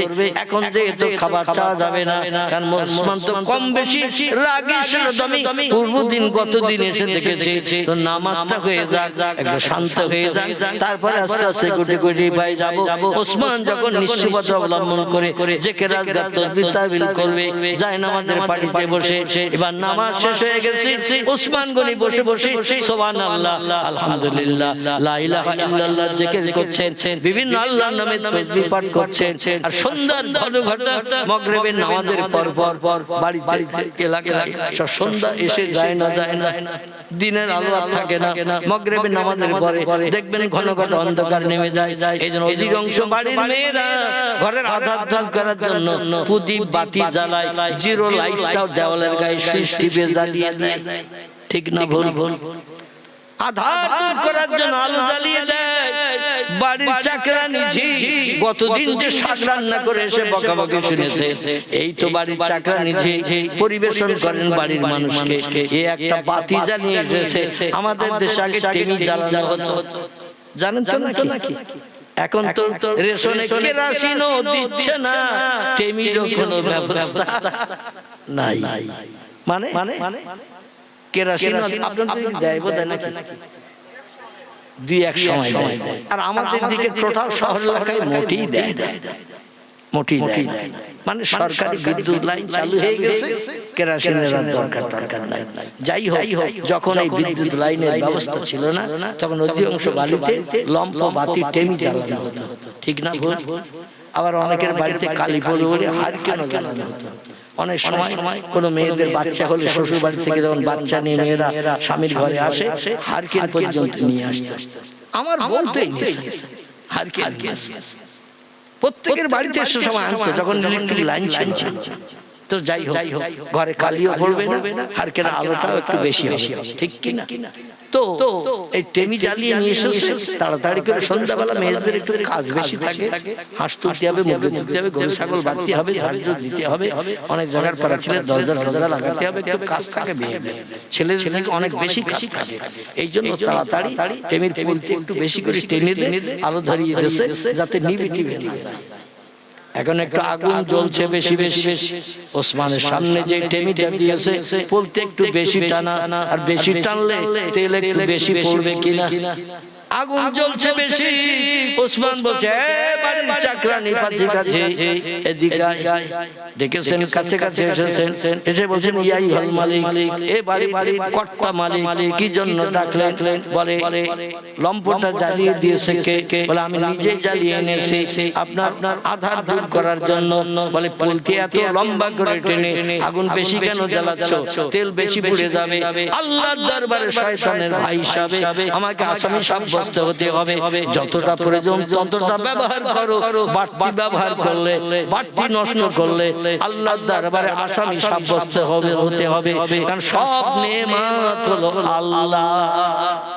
ঠিক কি না? বকাবকি করছে। ভিক্ষুক বলে মোহাম্মদ আর জায়গা পায়নি, কত টেমির বলতে আমরাও টেনে বাড়তি করে দেই, আগুন জ্বলে এক আলোতে কাজ মিটে যায়। যে লোকটা মদিনার ধনী তার বাড়ি একটা টেমি লম্পন বাতি একটু বেশি হয়েছে, তাই পাচিকারে জানো এক্ষুনি তাড়িয়ে দিল, মারধর করলো। এইরকম বকাবকি করছে, রোজ রোজ কেন তোমার কাজের ভুল হয়? এই জন্য বকাবকি করছে। সেই লোকটা বিনা পয়সায় বিনা পরিশ্রম আমার মাল দেবে। মুহাম্মদ রাসূলুল্লাহ আসলে ভুল করে আমারে এক নিষ্ঠুর ব্যক্তির কাছে আমারে পাঠিয়ে দিয়েছে, বকিলের কাছে পাঠিয়ে দিয়েছে। এ কোনোদিন বিনা পয়সায় কিছু দিতে পারে না। আবার ফিরে গেছে পয়গম্বরের কাছে। নবী বলছেন খবর কি? বলে অন্য কোন লোক যদি থাকে তার বাড়িতে পাঠান, ওই লোকটার বাড়িতে আর পাঠাবেন না। নবী বলছেন কেন, কি হয়েছে? বলে এই কাণ্ড দেখছি। আল্লাহ নবী বললেন কি ঘটলো তার বাড়িতে, পাচিকার সঙ্গে কি ব্যবহার করলো ওটা তোমার দেখতে হবে না। যাও তুমি নিশ্চুবতা অবলম্বন করে মাথা নিচু করে ওসমানের ঘরে দরজায় যাবে। ইহুদি বলল মুহাম্মদ আমি যেতে পারি, তাহলে একটা কাজ করতে হবে। নবী বলছেন কি করতে হবে? বলে আপনি সই করে একটা দরখাস্ত লিখে দেন, যাতে ওসমান যেন আমারে ফিরিয়ে না দেয়। আপনি পাঠিয়েছেন, মুখে বললে বিশ্বাস করবে না, এজন্য আপনার সই করে একটা দরখাস্ত লিখে দেন। আল্লাহ নবী ডেকে বললেন আমার মুহাম্মদের সাহাবী উমাইয়া, আমিরে মুআবিয়া, সালমান ফারসি, বিশ্ব নবীর প্রিয় সাহাবী আলী মুর্তজা, এরা চিঠি লিখলেন। আর নবী আঙ্গুলে ছিল একটা রূপার আংটি, মুহাম্মদ রাসূলুল্লাহর নাম লেখা। আংটিটায় কালিমা মাখিয়ে ওই চিঠির উপর একটা করে স্টাম্প লাগিয়ে দিতেন। আমাদের স্কুলের হেডমাস্টারেরা যেমন কোন দরখাস্ত নিয়ে গেলে একটা স্টাম্প দিয়ে সই করে দেয়, কি দেয় না? দেয় না? অফিস আদালতে গেলে একটা স্টাম্প মেরে দেয়, তার তলায় সই করে দিয়ে দেয়। আল্লাহর নবীর সাহাবীরা হযরতে সালমান ফারসি বলে একজন সাহাবী, আমিরে মুআবিয়া বলে একজন সাহাবী, আর বিশ্ব নবীর জামাই আলী, এই তিনজনের কাছ থেকে পয়গম্বর চিঠি লিখে নিতেন। কারণ নবী লিখতে জানতেন না, তবে তত্ত্বগুলো নবী বলে দিতেন এইভাবে, এই ভাষায় লেখো। এই জ্ঞানটা আল্লাহ পয়গম্বরকে দিয়েছিলেন। জোরে বলুন একটু সুবহানাল্লাহ। নবীর ভাষণ শুনে সাহাবীরা লিখতেন, আর আল্লাহ নবী আংটিতে কালিমা মাখিয়ে একটা স্টাম্প লাগিয়ে দিতেন। বলে আপনি যদি একটা পত্র চিঠি দেন তাহলে আমি সাহস করে যেতে পারি, অন্য ওসমানের বাড়ির প্রাচীরের ভিতরে ঢুকবো না। নবী বললেন এ আমিরে মুআবিয়া, আমার এই বয়ানটা তুমি লেখো চিঠিতে, যে একজন গরীব এতিম সাহেল মানুষ কিছু অর্থের জন্য আমার কাছে এসেছে, তবে আমার দেওয়ার মতো কিছু নাই, এই জন্য তোমার বাড়িতে পাঠাচ্ছি। ইতি মুহাম্মাদুর রাসূলুল্লাহ বলে স্টাম্পটা সই করা মুহাম্মদ রাসূলুল্লাহ আরবিতে লেখা, এই স্টাম্পটা লাগিয়ে দিয়েছে। বলে এই নিয়ে যাও ভাই। ওসমান কি করলো বাড়ির লোকের সঙ্গে, এটা জানো তুমি দেখবে না। আমি যে চিঠিটা দিলাম, চিঠিটা নিয়ে তুমি চলে যাও। চলে গেল ওই ভিক্ষুক। আমার ভাইরা ওই সাহেল মানুষ এতিম মানুষটা চলে গেল, প্রাচীর দরজার কাছে চলে দেখে ওসমান গনি রাদিয়াল্লাহু হিসাব নিকাশ করতেছে। ব্যবসায় সিরিয়ায় পাঠিয়ে দিয়েছে 7টা উটের পিঠে বিদেশ থেকে মাল কিনে সিরিয়ার দেশে বিক্রি করার জন্য। আমাদের দেশে অনেক মানুষ আমাদের বসিরহাট ডকঘাটের থেকে মাল কিনে বিভিন্ন বাজারে বিক্রি করে না। যে দেশে মালের দাম কম সেই দেশ থেকে মাল কিনে, যে দেশে মালের দাম বেশি সেই দেশে বিক্রি করলে লাভ মুনাফা হবে না। যে দেশে বেশি মুনাফা হবে, লাভ হবে, সেই দেশে বিক্রি করে ওসমান গনি আবার ও দেশে যে মালের দাম কম সিরিয়ায়, সেই দেশ থেকে মাল বোঝাই করে নিয়ে মদিনার জমিনে আসতে বলেছেন। 7টা উটের পিঠে মাল বোঝাই করে কিনে নিয়ে আসছে ওসমান গনির ব্যবসার টাকায়। বাড়ির কাছাকাছি এসেছেন, আসার পরে 2-5 মিনিটের ভিতরে ব্যবসায়ীরা মাল বোঝাই উট নিয়ে ওসমান গনির প্রাচীরের দরজার সামনে আসবে, খবর দেবে মালিককে, মালমাত্তা বুঝে নিন, হিসাব নিকাশ বুঝে নিন, আর আমাদের মাইনাগুলো যা হয় দিয়ে দিন, আমরা বিবি বাচ্চা নিয়ে সংসার যাপন করব। এমন সময় ভিক্ষুক লোকটা ওসমান গনির বাড়ির দরজায় এসে সামনে দাঁড়িয়েছেন। ওসমান গনি বলছেন মাহালুকা মাকবারুকা ইয়া আখি, ও ভাই কি খবর, কোথা থেকে কি জন্য আমার বাড়ির দরজায় এসেছো? লোকটা কোনো কথাবার্তা বলতে ভয় পাচ্ছে, সঙ্গে সঙ্গে চিঠিটা পকেট থেকে বার করে ওসমান গনির হাতে দিলেন। যেই চিঠিটা ওসমান গনি আলগা করলেন, দেখে মুহাম্মদ রাসূলুল্লাহর নাম লেখা, বিশ্ব নবীর নাম লেখা ইসলাম। যেই দেখেছে সঙ্গে সেই চিঠিটা নিয়ে নবীজির নাম লেখা মুহাম্মদ রাসূলুল্লাহর জায়গায় তিনবার চুমা খেয়ে নিয়েছে।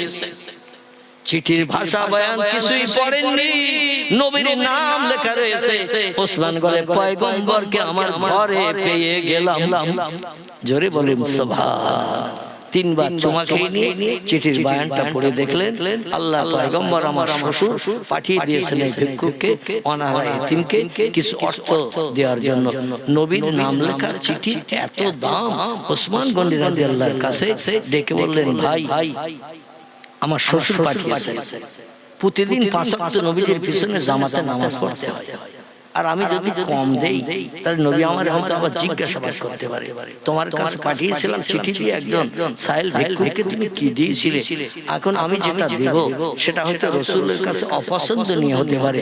এই জন্য বলেন, ভাই কি আর দেব, আমার এই উটের পিঠে ব্যবসায়ীরা এসেছে মাল নিয়ে, প্রত্যেকটা উটের পিঠে মাল বোঝাই করে নিয়ে এসেছে, আর কি কি মাল আছে আমি এখন দেখতে যাই না, তবে তারা বাড়ি ফিরেছে খবর পেয়েছি, তুমি ওইখানে যেয়ে যে উটটা পছন্দ হয় উট সমেত মালগুলো নিয়ে তুমি চলে যাও।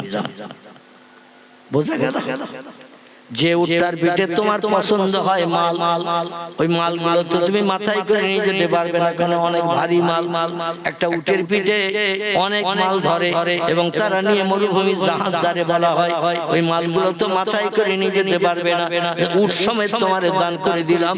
নবীজি মুহাম্মদ রাসূলুল্লাহ চিঠির মর্যাদা দিতে নিয়ে যাও। ভিক্ষুক বলে, হায় রে, এসে 2-4 কেজি গম নিতে, 2-4 কেজি জব যদি দেয়, যে লোকটা টেমির পলতে বেশি হয়ে গেলে বকে, শাক রান্না বেশি হয়ে গেলে তারে ধরিয়ে খেতে যায়, আর সেই লোকটা উট আর উটের পিঠের মাল সমেত আমারে দেবে। আমার একটা বিদ্রুপ করছে। আমি তো পয়গম্বরকে বললাম, অন্য কোন লোক যদি থাকে তার কাছে পাঠিয়ে দেন, ওই রকম মেজাজওয়ালা নিষ্ঠুর বকিল লোকটার কাছে পাঠাবেন না। মুহাম্মদ তবু 3 বার পাঠালো, আর আমি যখন চিঠিটা দিলাম, লোকটা এখন আমারে ঠাট্টা করে বলছে, উট আর উটের পিঠের মালগুলো নিয়ে তুমি চলে যাও। ও বলে, ঠাট্টার একটা সীমা আছে, আমি গরিব দুঃখী ভিক্ষুক, অনাহারা অভাবী, 2-4 কেজি কম কিংবা জব দিলে তো কাজ মিটে যেত, 2-5 দিরহাম টাকা দিলেই তো মিটে যেত, খুশি হয়ে চলে যেতাম। চুপ করে মাথা নিচু করে দাঁড়িয়ে আছে। ওসমান বলে, বুঝতে পেরেছি, একটা উটের পিঠের মাল তোমার পছন্দ হচ্ছে না, এই জন্য মাথা নিচু করে দাঁড়িয়ে আছো, আরো কিছু মাল দরকার, আরো কিছু লাগবে। ওসমান বলছে, 7টা উট ফিরে এসেছে সিরিয়ার দেশ থেকে, ব্যবসা করে মাল মাত্রা নিয়ে সংসারের প্রয়োজনে কাজে লাগবে, দেশবাসী গরিব দুঃখীদের দেয়া হবে। কিন্তু নবীর হাতের চিঠি লেখা একজন মেহমান এসেছে, আমি তার দিলাম একটা উটের পিঠের মাল, তবু পছন্দ করলো না, তাহলে আর কি দিয়ে তোমারে খুশি করব? নবীর লেখা চিঠির মর্যাদা দাম দেব। ও ভিক্ষুক ভাই, 7টা উটের মাল সমেত সব তোমারে দিয়ে দিলাম। নারায়ে তাকবীর। কিরাম ধনী আর কিরাম দানি, বোঝা গেল? লোকটা তো বলছে, ঠাট্টার একটা সীমা আছে, ঠাট্টার একটা সীমা আছে, এখনো আমারে তুমি ঠাট্টা করছো। একটা উটের মাল কেউ দিতে চায় না, আর তুমি বললে একটা উট আর উটের পিঠের মালগুলো নিয়ে যাও। এই জন্য আমি চুপ করে দাঁড়িয়েছিলাম, একটু কম টম দিলে আমি ফিরে চলে যেতাম। তারপর আবার বলছো তুমি 7টা উট আর উটের পিঠের মাল সমেত তোমারে দিয়ে দিলাম, তুমি চলে যাও। লোকটা তবু চুপ করে দাঁড়িয়ে আছে। ও 2-4 দিরহাম দেবে, 2-4 কেজি গম কিংবা 2-4 কেজি জব দেবে। হযরত ওসমান ডেকে বলছেন, ভাই 7টা উটের পিঠের মাল তোমারে দিলাম, এখনো তোমার পছন্দ হয় নাই। আল্লাহে লা শাক্কা ফিহে, সেই খোদার কসম আমার কাছে যদি এখন বাড়তি কিছু থাকতো, ওই 7টা উট আর উটের পিঠের মাল ছাড়াও আরো যদি কোনো পয়সা কড়ি থাকতো, আমি সব তোমারে দিয়ে দিতাম, দিয়ে তোমার মুখে হাসি ফোটাতাম পয়গম্বর মুহাম্মদ রাসূলুল্লাহ চিঠির বিনিময়ে। তবে বেয়াদবি নেবেন না ও ভিক্ষুক সাহেব ভাই, আমার কাছে আর কিচ্ছু নাই, যা ছিল সব তোমারে দিয়ে দিয়েছি, এইগুলো তুমি সংসারে খরচ করো। সেই খোদার কসম, যেদিন এই মালগুলো ফুরিয়ে যাবে, টাকা নিঃশেষ হয়ে যাবে, আবার তুমি আসবে, আমি ওসমান বেঁচে থাকলে আবার তোমারে বেশি বেশি করে দেব। নবীর মর্যাদা আছে না? নবীর দাম আমরা 1 পয়সা দিতে চাই না, সাহাবীরা দিয়েছে। এইজন্য মুফতি শফি রহমাতুল্লাহ আলাইহি বলেছেন, নবী তার কদর জানে সাহাবী। নবীর কদর, নবীর মর্যাদা, নবীর প্রেম, নবীর ভালোবাসা, এটা দিয়েছে তার প্রিয় সাহাবীরা। জোরে বলেন সুবহানাল্লাহ। আলী রাদিয়াল্লাহু চুপ করে দাঁড়িয়ে আছে। পয়গম্বর বলল, কারো কাছে টাকা নাই? ওসমান গনি বলছেন, নাম ইয়া রাসূলুল্লাহ, আমি খালি হাতে মসজিদে নববীতে আসি না, আমি যখনই আসি কিছু পয়সা কাছে করে নিয়ে আসি, কারণ আপনার কখন দরকার হয়, কখন প্রয়োজন হয়, আর আপনি চাইয়ে পাবেন না, মুখ কালো হবে। আমি ওসমান ওটা পছন্দ করি না, এজন্য যখনই মসজিদে নববীতে নামাজ পড়তে আসি কিছু না কিছু আমার পকেটে করে নিয়ে আসি। রাসূল বলছেন, ওসমান তাহলে তোমার কাছে কিছু আছে? ওসমান বলছেন, নাম ইয়া রাসূলুল্লাহ, কিছু আছে। বলে, কত আছে? বলে, পকেট থেকে বার করে না গণনা করলে, না দেখলে বলতে পারবো না। রাসূল বলেন, বার করো তাড়াতাড়ি, রাত বেড়ে যাচ্ছে, হাসান হোসেনকে ফেরত আনা যাবে না, বেশি রাত হয়ে গেলে ইহুদি তো আর কারো কথা শুনবে না। ওসমান গনি হযরতে মুহাম্মদ রাসূলুল্লাহর মর্যাদা রক্ষার জন্য বিসমিল্লাহ শরীফ পাঠ করলেন। কি পড়লেন? বিসমিল্লাহ শরীফ পাঠ করলেন। আর আমরা সামনে যখন খাবার আসে গপাগপ তুলি আর খাই, মাছ পজিশনে যে বলা হলো বিসমিল্লাহ তো বলা হয় নাই, এরকম ঘটনা ঘটে না? মাঝখানের দিকে যেয়ে মনে হচ্ছে যে বিসমিল্লাহ তো পড়া হয় না। শয়তান বলছে, তুমি পেট ভরবে আর আমি না খেয়ে থাকবো, এইজন্য তোমার মগজ থেকে বিসমিল্লাহ দূর করি, তুমিও কিছু খাও আর তোমার খাওয়ার সময় আমারও খাওয়া হবে। এটা হাদিস শরীফের কথা। মানুষ বিসমিল্লাহ না পড়ে খেলে মানুষ যা খায় এর অর্ধাংশ শয়তানের পেটে যায়। হযরত ওসমান গনি নবী সাহাবীরা যখনই কোনো কাজ করতেন আগে বিসমিল্লাহ শরীফ পাঠ করতেন। আমরা মুসলমান, সেই নবীর উম্মত, আমরা জীবনে বিসমিল্লাহর নাম একবার জবানে আনি না। রাস্তায় যদি হঠাৎ চলতে যে নায়িকার দিকে, সুন্দরী মেয়ের দিকে তাকাতে যে ইটের মাথা উঁচু হয়ে রয়েছে রাস্তায়, হঠাৎ যদি একটু হোঁচট খায়, বলে, বাপ রে, মা হোঁচট খেয়েছে, আসার খেয়েছে, মারে ডাকে, বাপরে ডাকে, আর নখ উল্টে গেলে আরো কত কি বলে, তার ঠিক ঠিকানা নাই। কি ভুল বললাম? নখ উঠে গেছে, মনের মানুষের দিকে তাকাতে গিয়ে মনের মানুষ ও সঙ্গে সঙ্গে বলে, তোর জন্য আমার নখ উঠে গেছে, দেখ কি করে কি করব। আমার ভাইরা, ওসমান গনি বিসমিল্লাহ শরীফ পাঠ করে পকেটে হাত দিলেন, যে টাকা হাতে লাগলো, টাকা বার করে গণনা করলেন, দেখলেন টোটাল 200 দিরহাম আছে। বর্ণনাকারী বলছেন, আসলে বিসমিল্লাহর ফজিলতের কারণে আল্লাহ পাক ওসমান গনির পকেটে কম টাকা থাকলেও 200 পূর্ণ করে দিয়েছেন। জোরে বলুন সুবহানাল্লাহ। কারণ বিসমিল্লাহর মর্যাদা যদি রক্ষা না হয়, সাহাবীরা হয়তো বিসমিল্লাহ পরবর্তীতে পড়বে। এই জন্য আল্লাহ পাক পুরো 200 টাকা পরিপূর্ণ করে দিয়েছে।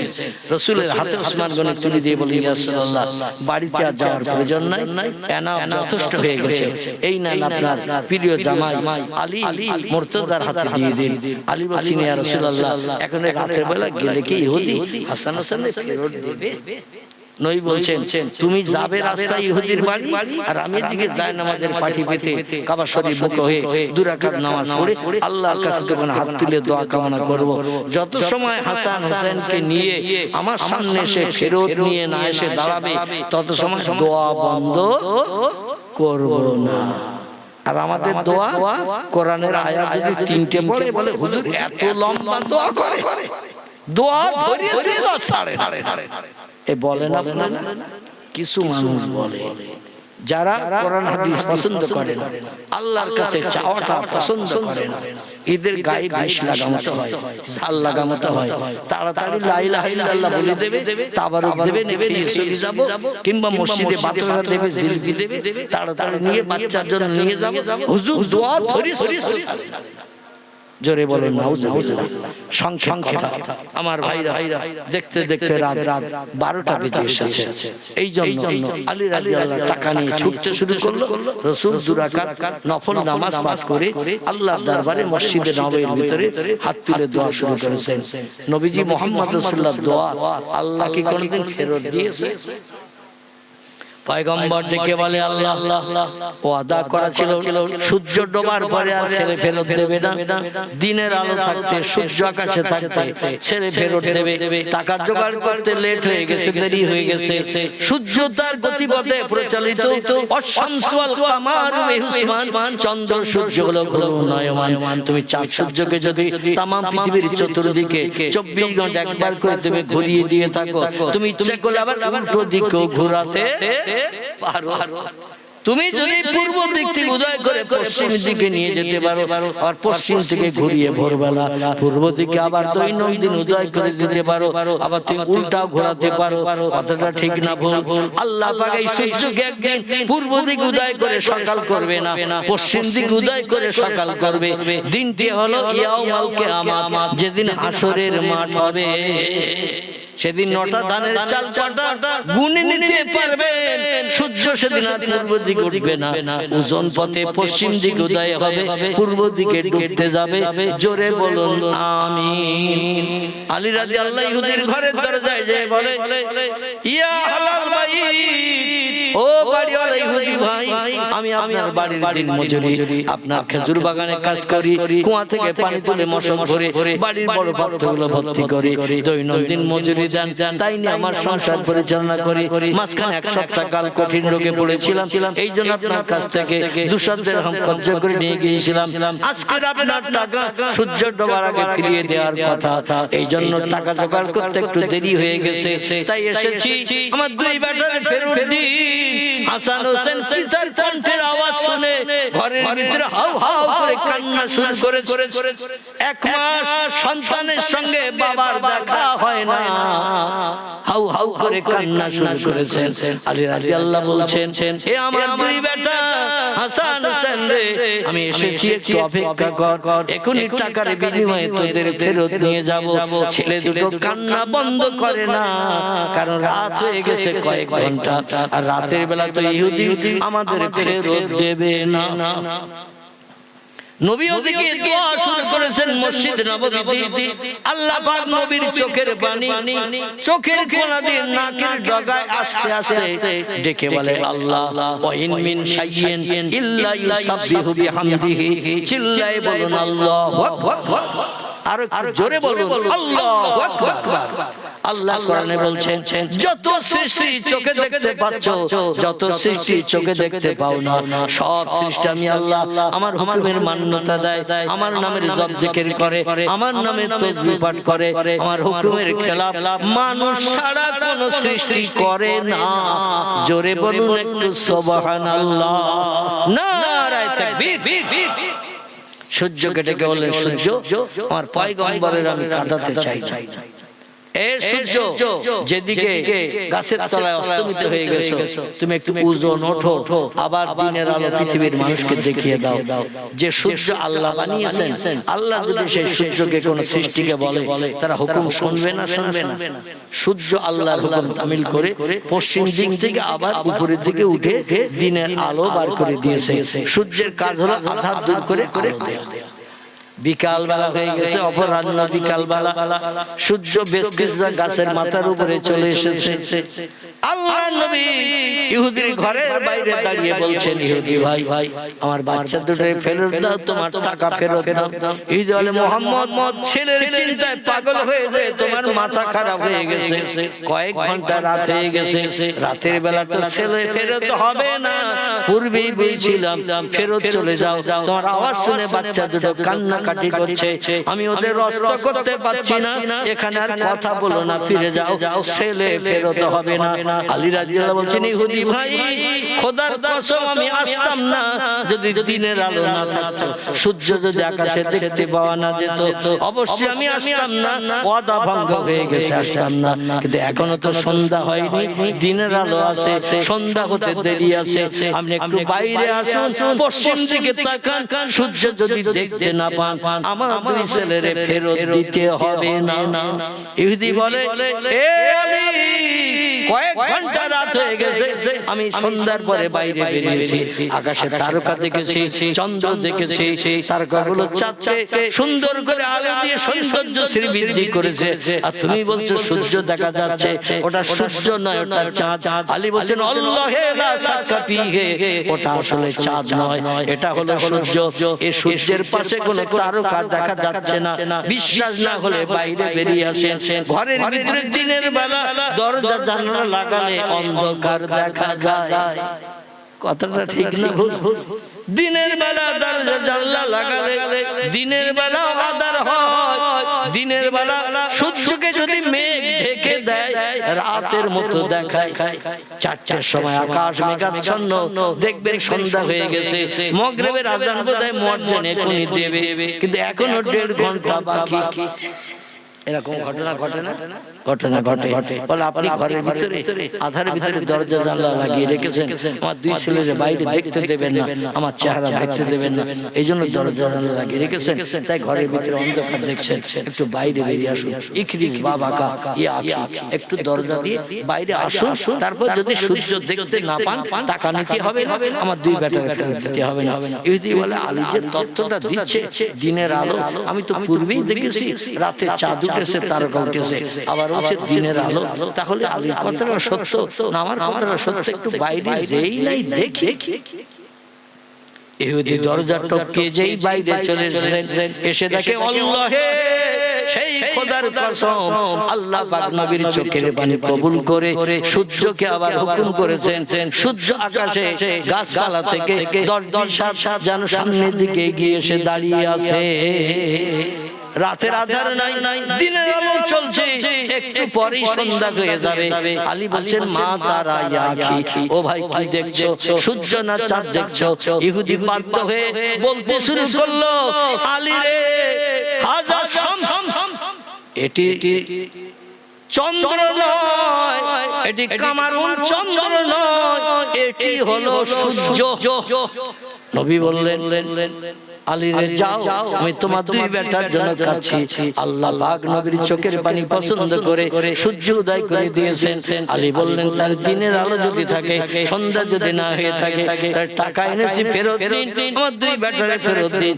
ইহুদি ডেকে বলল আলী তোমার টাকা অবশ্যই আমি ফেরত নেব, দুই ছেলেরে তোমারে ফেরত দিয়ে হযরত ইমাম হাসান হোসেনকে ফাতেমার দুলাল ঘরে বানিয়ে দিয়ে দেব।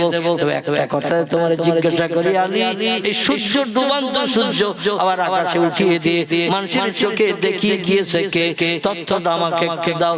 আলী বললেন আল্লাহে লা শাক্কা ফীহি, তথ্য যখন জানতে চাইছো আমি সত্য কথা বলি। পয়গম্বর মুহাম্মদ রাসূলুল্লাহ 2 রাকাত নফল নামাজ পাঠ করে যায় নামাজে বসে আল্লাহর দরবারে হাত তুলে দোয়া কামনা করে চোখের পানি ফেলছে, বেশি লেট করতে আমারে দিও না, লেট করলে নবীর কান্না বন্ধ হবে না, না যাওয়া পর্যন্ত নবী দোয়া বন্ধ করবে না, তাড়াতাড়ি হাসান হোসেনকে ফেরত দাও, টাকা ফেরত নাও। হযরত আলী রাদিয়াল্লাহর কথা শুনে ইহুদি বলল টাকা তোমার ফেরত দিতে হবে না, বিনা টাকায় হাসান হোসেনকে ফেরত দিয়ে দিলাম। চিল্লাই বলুন সুবহানাল্লাহ। এবং যে পয়গম্বর মুহাম্মদ রাসূলুল্লাহ ডুবান্ত সূর্যকে উদয় করে পৃথিবীর মানুষের চোখে দেখিয়ে দিতে পারে, সেই পয়গম্বর আরো বাকি অন্য কাজগুলো করতে পারে যেটা মানুষের পক্ষে সম্ভব নয়। ইহুদি বলে আমারে নিয়ে চলো সেই ব্যক্তির কাছে যে ব্যক্তি ডুবান্ত সূর্য উদয় করে দিয়েছে। আলী রাদিয়াল্লাহু দুই ছেলেরে নিয়ে ইহুদিরে নিয়ে মসজিদে নববীতে হাজির হয়ে আল্লাহর পয়গম্বরের সামনে হাজির করে দিলেন। আল্লাহর নবী বলেন মান আনতা মা ইসমুকা, ও ভাই কে তুমি, তোমার পরিচয় কি? উনি বললেন আমি হলাম এই আলীর মালিক, যে আলী যার খেজুর বাগানে কাজ করে মশকে পানি ভরে ভরে কুয়া থেকে বাড়ির পাত্রগুলো ভর্তি করে আমি হলাম আলীর মালিক বিশেষ করে খেজুর বাগানের মালিক কুয়ার মালিক আমার বাড়ি কাজ করে সংসার নির্বাহ করেন দুই ছেলে আমার কাছে জামিনদার ছিল কিন্তু ডুবান্ত সূর্য রাতের বেলা উদয় হওয়ার কারণে আমি বুঝতে পেরেছি আনতা রাসূলুল্লাহ আনতা নবী আল্লাহ আনতা খাতামান নবিয়্যিন লা শাক্কা ফিহি চিল্লায়ে বলুন একটু সুবহানাল্লাহ নারে তাকবীর আল্লাহর পয়গম্বর আপনি আমার হাত দুটো ধরে কলেমার দাওয়া আমাকে দিয়ে ঈমান আনিয়ে মুসলমান বানিয়ে দিন আমি জাহান্নামী হতে চাই না সত্য পয়গম্বর পেয়ে গেছি আমি বাকি জিন্দেগি ইসলাম শরীয়তে পায়বন্ধ হয়ে ইসলাম শরীয়তের আইন কানুন মেনে আমার জিন্দেগিটা আমি কাটাবো জোরে বলেন একটু সুবহানাল্লাহ আমার ভাইরা তার নবীজির দ্বারা আল্লাহ পৃথিবীতে কোরআনের যত তত্ত্ব দিয়েছে নবীজিকে দিয়ে তা বাস্তব প্রমাণ করেছেন কোরআনের একটা তত্ত্ব মিথ্যা বা ভুল নাই সকলকে দাঁড়িয়ে যান নবীজির দরবারে একটু প্রাণ ভরা সালাম জানাই ইয়া নবী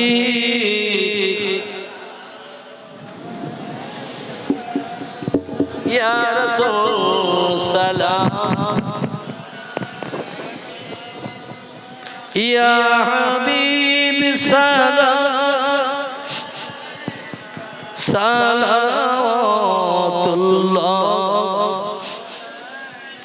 নবীজি আব্বা আব্দুল্লাহ রাসূলুল্লাহ আম্মা আমিনা হাবিবের দুদমা হালিমা দয়ার নবীর রওজা মদিনা ইয়া নবী সালামুন আলাইকা ইয়া রাসূল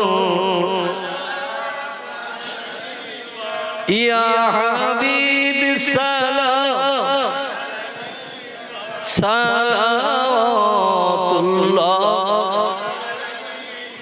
নবী না হয়ে দুনিয়ায় না হয়ে ফেরেশতা ও খোদা হয়েছি উম্মত আপনার তার তরে সালাম লাখো বার ইয়া নবী সালাম ইয়া রাসূল সালাম ইয়া হাবিব সালাম সালাওয়াতুল্লাহ জিবরাইল আওয়াজ তুলিল আসমানের দরওয়াজা খোলো গো এসেছেন নবীদের সরদার হবে যে খোদা দিদার ইয়া নবী সালাম ইয়া রাসূল সালাম ইয়া হাবিব সালামুন আলাইকা সালাওয়াতুল্লাহ আলাইকা সকলে বসে বলে ইয়া রাব্বি সাল্লাল্লাহু আলাইহি ওয়াসাল্লাম আলা নবিকা খায়রুল খালকি भेजाए रब मेरे दर्द सलाम बरगुजीदा नबी पर अपना बलगल उला बिकमालिही कशफत दुजा बिजमालिही हसनत जमीउ खसालिही सल्लु अलैहि আরবের বুকে মক্কার পরে মামিনার যেথায় ঘর খোদার করুণা কৌসার হয়ে ঝরসে বারংবার বালাগাল ওলা বেকামালিহি কাশফাত দুজা বিজামালিহি হাসনাত জামিউ খিসালিহি সাল্লু আলাইহি ওয়া আলিহি আলহামদুলিল্লাহ। দেখতে দেখতে রাত 12টার উপরে হয়ে গেছে, আপনারা ওঠেন আর আমিও বন্ধ করতে পারিনি। দুটো পাঁচটা মানুষ উঠে গেলে আমি বুঝতে পারতাম যে আর মাল দেওয়া যাবে না, সব নষ্ট হয়ে যাবে, আমিও শেষ করে দিতাম। তো যাই হোক, সেই 9:30টার পর থেকে নিয়ে 12টা পর্যন্ত আমি একটি তত্ত্ব সম্পন্ন করলাম। এখনো 2টি তত্ত্ব বাকি আছে। কটি? 2টি তত্ত্ব এখনো বাকি আছে কোরআন পাকের আয়াতে। ইনশাআল্লাহ আল্লাহ সুযোগ দিলে, হায়াতে বাঁচিয়ে রাখলে আগামীতে এখনো আরো গ্রামে গ্রামে আছে নাকি। তবে এত মানুষ আপনারা আসবেন আমি নিজেও ধারণা করতে পারিনি। 5, 7, 8টা লোক ছিল। দেখতে দেখতে মজলিস ভর্তি হয়ে যাবে, রাস্তায় মানুষ দাঁড়িয়ে থাকবে, এটা আমার ধারণার বাইরে ছিল। যাই হোক, এই কারণে আমি লম্বা আলোচনা করলাম। আগামীকাল আমাকে আবার একটু লম্বা ট্যুর করতে হবে। সকাল 8টা 9টায় বেরোতে হবে, যেতে হবে সেই জলঙ্গি করিমপুর, মানে কৃষ্ণনগর থেকে 90-95 কিলোমিটার রাস্তা যেতে হবে। কৃষ্ণনগর আমাদের বারাসাত থেকে 90 কিলোমিটার, বারাসাত থেকে আমাদের বসিরহাট 45 কিলোমিটার, আর এখান থেকে আবার যেতে হবে সেই জলঙ্গি। যাই হোক, দোয়া করবে আল্লাহ আদমকে রাস্তায় সুষ্ঠুভাবে, এখন এই মাজুরি রোগগ্রস্ত অবস্থা, তবুও মাঝে মাঝে একটু বাইরের দিকে প্রোগ্রামে যেতে হচ্ছে, মানুষ নাচর হচ্ছে, ছাড়ছে না, যার কারণে বাধ্য হয়ে যেতে হচ্ছে। আল্লাহ যেন আপনাদের দোয়া অধমের জন্য নসিব করেন, সকলে বলুন আমিন। আসুন আমাদের কারো বাপ, কারো মা, দাদা দাদি, আত্মীয় স্বজন যারা নীরব নগর অন্ধকার কবরে আছে, তাদের জন্য একটু মাগফিরাত কামনা করি। সকলে দুখানা করে হাত উঠান, আল্লাহুম্মা আমিন। রব্বানা যালামনা আনফুসানা وإن لم تغفر لنا وترحمنا لنكونن من الخاسرين ربنا لا تزغ قلوبنا بعد إذ هديتنا وهب لنا من لدنك رحمة إنك أنت الوهاب أي الله পবিত্র রজবের মধ্যম লগ্ন অতিক্রম হয়ে গেছে। আপনার রহমত বান্দাদের জন্য রজবের চাঁদে পৃথিবীতে বর্ষণ করছে, এতে কোনো সন্দেহ নাই। আল্লাহ শীতকালকে উপেক্ষা করে বিবি বাচ্চার মায়া ছেড়ে শান্তির সোজা বিছানায় লাথি মেরে আপনার রহমত পাওয়ার আশায় ভিক্ষুক সেজে বসে আছি। আবার দুখানা করে খালি হাত আপনার দরবারে উঠিয়েছি। কুদরতি নজরে বান্দাদের দিকে ফিরে তাকান, কি করে কাঙাল বেশে যাচিতে থাকে বান্দারা। আল্লাহ সন্ধ্যার প্রাক্কাল থেকে সময় পর্যন্ত ওজমা কালাম, নেমাতে কালাম, কোরআনে পাক থেকে বিভিন্ন জবানিতে আয়াতুস সূরা শরীফ পাঠ করা হয়েছে। আপনার হাবিবের মহব্বত, প্রেম, ভালোবাসা রক্ষার্থে দোয়া, দরুদ, মিলাদ, কিয়াম, সালাম আমরা পাঠ করেছি। জিকির, আজকার, তাসবিহ, তাহলিল যা কিছু করেছি কবুল করুন। যদি দয়া পরবশে কিছু সাদকা দান করে, সর্বাগ্রে সোনার মদিনায় নবীজির আরওয়াহ পাকে পৌঁছে দিন। तमाम খলাফায়ে রাশিদিন, সাহাবায়ে কেরাম, আজাদে মুতাহিরিন, রাসূলের সকল আল্লাহ আওলাদদের কবরে সওয়াব পৌঁছে দিন। বাবা আদম, মা হাওয়া থেকে নিয়ে ঈসা রুহুল্লাহ পর্যন্ত সকল নবী আম্বিয়া তাদের বিবিদের কবরে সওয়াব পৌঁছে দিন। পিরানে পীর দস্তগীর মহিউদ্দিন আব্দুল কাদের জিলানী হুজুর থেকে নিয়ে এ সময় পর্যন্ত যত ওলি আউলিয়া, গাউস, কুতুব, নকিব, আবদাল, শহীদ, সুহাদা, হাজী, গাজী, সুবেদার, বেশ ইমানদার মুমিন মুসলমান নরনারী অন্ধকার কবরে যারা ধরাশায়ী হয়ে আছে, সকলের কবরে তওবা পৌঁছে দিন। আল্লাহ আপনার तमाम প্রেমিক প্রেমিকা, মাহবুব মাহবুবা, বান্দা বান্দীদের খাস রূহানি দার ওসিলা করে এই মজলিসকে আপনি কবুল করুন। আমার বাড়িওয়ালা কর্তৃপক্ষ ভাইরা যে উদ্দেশ্য নিয়ে জলসার ইন্তজাম করেছেন, তাদের মনোবাঞ্ছা মনোআশাকে পরিপূর্ণ করুন। আয় রব্বুল আলামিন, তাদের উদ্দেশ্যকে পূর্ণ করিয়ে আসমানি বালা, জমিনে বালা থেকে এদের সকলকে আপনি মাহফুজ রাখুন। খবির জিন, ভূত, প্রেতের আসর থেকে এই বাড়িওয়ালাদের বিবি বাচ্চাকে আপনি হেফাজত করুন। হাড়িতে দানায় দানায় বরকত দান করে দিন। এক অন্নভুক্ত যত মানুষ সংসারে আছে সকলকে নিয়ে সুখী জীবন জীবন গঠন করে বসবাসের তৌফিক দিন। আমার বাড়িওয়ালা ভাইদের আপনজন আত্মীয় স্বজন রক্তের সঙ্গে সম্পর্ক নিয়ে কবরে যারা দাফন হয়ে গেছে আল্লাহ, দাদা দাদি নানা নানি খালা খালু বউ ভবি পিতার কোল মাতার কোল শ্বশুর কোল শাশুড়ি কোল যে যেখানে কবরে কবরস্থ হয়ে আছে জানি না কি হালাতে তারা আছে আল্লাহ, সকলের জীবনের অপরাধগুলোকে ক্ষমা করে দিয়ে কবরগুলোকে গোলাপ ফুলের বাগান বানিয়ে দিন। জান্নাতি নাজনেমত কবরে চালু করে দিন। কিয়ামত অবধি কাউসারের পানি সকলের কবরে বরাদ্দ করে দিন। রব্বুল আলামিন আমরা যারা দোকানে করে হাত তুলেছি, কেউ আব্বাকে হারিয়েছি, কেউ আম্মাকে জনম জনম মাটি চাপা দিয়েছি, আব্বা বলে ডেকে জীবনের স্বাদ মিটাতে পারি না, মায়ের চাঁদ মুখ দেখে নফল কবুল হজের সওয়াব আর নসিব করতে পারি না। আমাদের ভবিষ্যতের উন্নতির চিন্তা ভাবনা করতে যে কত নামাজ তারা কাজা করে ফেলেছে আল্লাহ, শরীয়তের কত খেলাফ কাজ হয়তো করে বসেছে। আজরাইল ডাক দিয়েছে, জায়গা জমি ঘরবাড়ি আমাদের জন্য ফেলে রেখে অন্ধকার কবরে হাজির দিয়েছে। যারা আযাবে আছে আযাব বন্ধ করে দিন,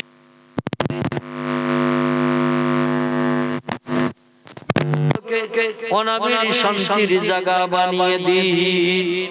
রব্বুল আলামিন আমরা যে মাধ্যম দিয়ে সংসার নির্বাহ করে থাকি সেই মাধ্যমে বেশি বেশি করে বরকত দান করুন। আমাদের সংসারে একান্নভুক্ত যত মানুষ আছে রোগ পীড়া বেমারি থেকে নিষ্কৃতির ব্যবস্থা করুন। সুস্থ শরীরে পৃথিবীতে বসবাস করার তৌফিক দান করুন। রব্বুল আলামিন যারা কঠিন রোগে বেমারিতে অসুস্থতায় আছে বিনা ঔষধে সেবাই করলিয়া পয়গম্বর আইব নবীর মতো দিয়ে তাদের মুখে আপনি হাসি ফুটিয়ে দেন। যারা বিপদে মুসিবতে আছে আল্লাহ বিপদ মুসিবত থেকে নিষ্কৃতির ব্যবস্থা করে দিয়ে দেন।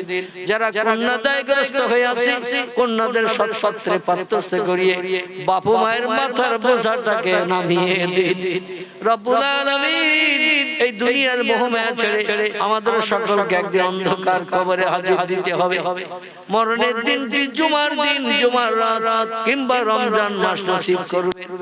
যদি তকদিরে না জোটে আল্লাহ নবীজির ইন্তেকালের দিন সোমবার আমাদের কাউকে যেন বঞ্চিত করবেন না। আয় আল্লাহ মরণের পর আপনার হাবিব হাসরের মাঠে যেখানে দাঁড়ানো থাকবে নবীজির পিছনে দামান ধরে আমরা যেন উম্মতে মুহাম্মাদি সেজে হাসরের মাঠে দাঁড়াতে পারি তৌফিক দান করবে। আপনার নবীর জান্নাতের অধিবাসী হবে, আমাদের সেই জান্নাতের একটি কোন আশ্রয় দান করিও আল্লাহ। রব্বুল আলামিন আমরা মরণের দিন পর্যন্ত আপনার হুকুমকে বাস্তব জীবনে রূপ দান করি, বিশ্ব নবীর চরিত্রকে জীবনের সঙ্গে প্রতিফলিত করে মরণের দিন পর্যন্ত যেন পৃথিবীতে কায়েম বদ্ধ হয়ে থাকতে পারি তৌফিক দেবে। আয় আল্লাহ আমাদের সন্তানাদি যাদের দিয়েছেন উচ্চ শিক্ষিত বানাবেন, আলেমের পিতা হাফেজের পিতা, আলেমের মা হাফেজের মা করে কিয়ামতের মাঠে নূরের টুপি মাথায় দিয়ে উঠাবে। সুবহান রাব্বিকা রাব্বিল ইজ্জাতি আম্মা ইয়াসিফুন ওয়া সালামুন আলাল মুরসালিন ওয়ালহামদুলিল্লাহি রাব্বিল আলামিন। বিহুরমাতি হাযিহিল কালিমাতি তাইয়্যিবা লা ইলাহা ইল্লাল্লাহ লা ইলাহা লা ইলাহা ইল্লাল্লাহ মুহাম্মাদুর রাসূলুল্লাহ। আসসালামু আলাইকুম।